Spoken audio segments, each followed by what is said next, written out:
The identity and scores of many of the competitors in the following program have been concealed to ensure safety in ongoing combat operations. In 2008, 33 sniper teams from around the world gathered to hone their skills over 9 days of grueling competition and 18 challenging events, encompassing urban combat, long-range marksmanship, and stealth operations. Their most difficult shooting challenge, however, will be an event that pushes the science of shooting to its limits. It is one of the most challenging and least practiced skills snipers use in modern combat. But here at Fort Benning, they will get their chance.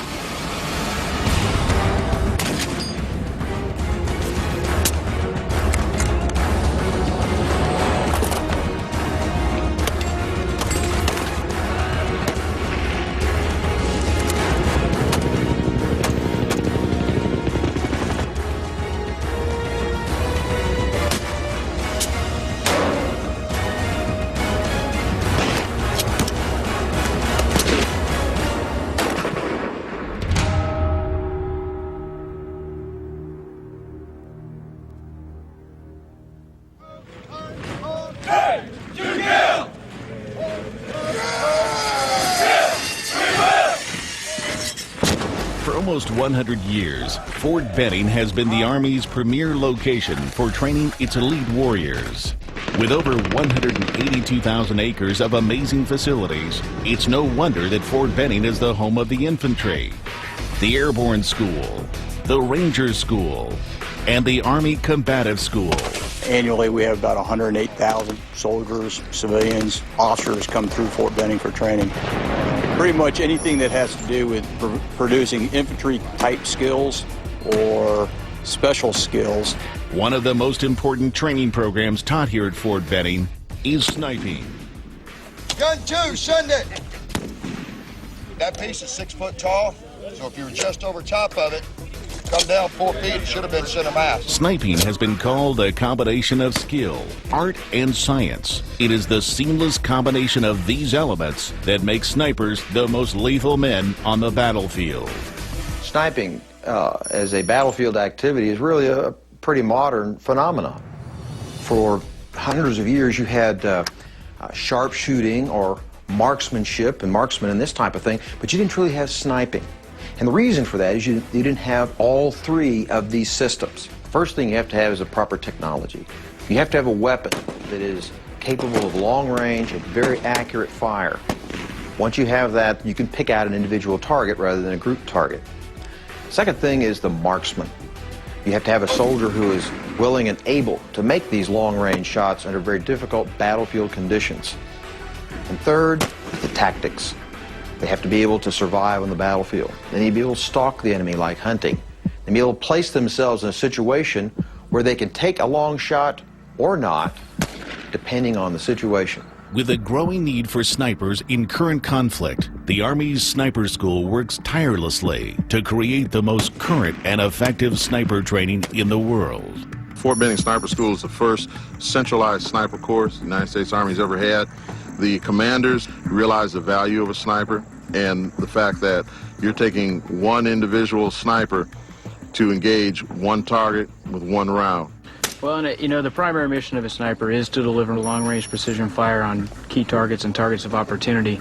But his secondary mission is to gather intelligence, battlefield intelligence. It's a force multiplier on the field, and a lot of commanders realize that when you have a weapon that's versatile, not only from the sniping standpoint, but being able to collect information, and it's a skill that can't be easily duplicated. In the year 2000, to help share the Army's experience and gain insight from other branches, the Army Sniper School decided to hold their first competition. This is the 8th year. Started out as a thrown together competition, a few events, just inviting snipers that have been through the course. We really didn't have a lot of international participation, and we've slowly opened it up and broadened our horizons so we can get a broad spectrum of snipers from all over the world. Fort Benning is bigger than the island we come from. This is enormous. We're not the only ones doing this profession and not the only ones teaching it, and so this will allow us to also refine the way we conduct our training to make sure we're providing the best training possible. This is the best practice you could ever get as a sniper, is going to different comps and getting experience. And it is a competition, but you need to learn from the other teams, see what they do, and share things back and forth, what's worked for each other in combat. Last year we only had about 17 teams competing. This year we've got 33. As you can see, we have a full house. We have multiple teams from all over the world, so take this opportunity to really intermingle and learn from each other. The purpose of this competition is to bring snipers from different units from all over the world, bring you guys here, see who's the best, and also exchange tactics, techniques, try to learn something while you're here. All the events are meant to simulate real combat scenarios. They have been thoroughly proofed and rehearsed. So when you go back to your units or go back to your home station, this might give you an opportunity to look at what you need to do a little more sustainment training on. All right, once again, welcome. And with that being said, we'll go ahead and kick the International Sniper Comp off right. With a record number of teams in attendance, this is not only the largest group of competitors, but the most diverse. Teams have come from the Army, the Marines, the Air Force, with international teams from France, Canada, Ireland, and Denmark. And for the first time in competition history, Sniper School has allowed a law enforcement team. We'll take so much home from here, no matter how we place in the competition. Once again, just thank the military and our department just for letting us with the opportunity to come here. Can't emphasize enough, it's a great experience. Yeah, we got invited and we thought, it could be fun, could learn a lot. From a soldier's perspective, the skills and stuff that you learn here are invaluable. I mean, there's more crosstalk here between the different, countries and stuff that are here and different units and stuff like that than any other place. However, every team has their eyes on last year's champions, the Army Marksmanship Unit. We were really honored last year to win. This competition has been probably one of the most professional run, and each course of fire is one of the most challenging courses of fire that you could look at. Before the competition gets underway, the teams must first prepare their weapons. With such a wide variety of military units represented, their rifles are just as diverse. XM3, 18.5-inch heart barrel. It's a pretty simple rifle. The simpler the better, you got less things that can go wrong.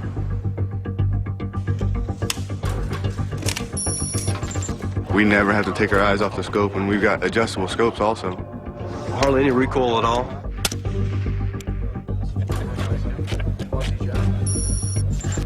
It's really a Special Forces ARW weapon. This is a new experience to us, and so we'll have to tailor our equipment to suit.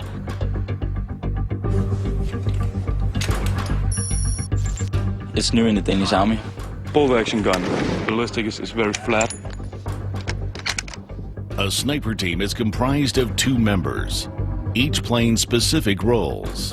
While a sniper typically requires a precision bolt-action rifle for his, the second member of the team, known as a spotter, usually chooses a high-capacity select-fire carbine for one of his many duties, team security.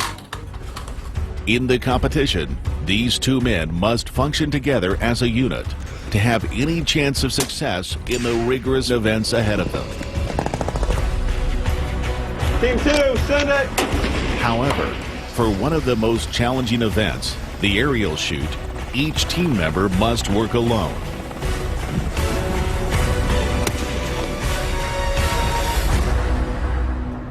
Coming up on Top Sniper. Immediately to put stress on the teams, they're faced with a 700-meter shot.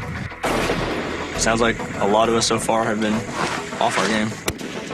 Base, re-engage! And later. Once-in-a-lifetime experience as far best as thing, for me. probably the coolest thing I ever did.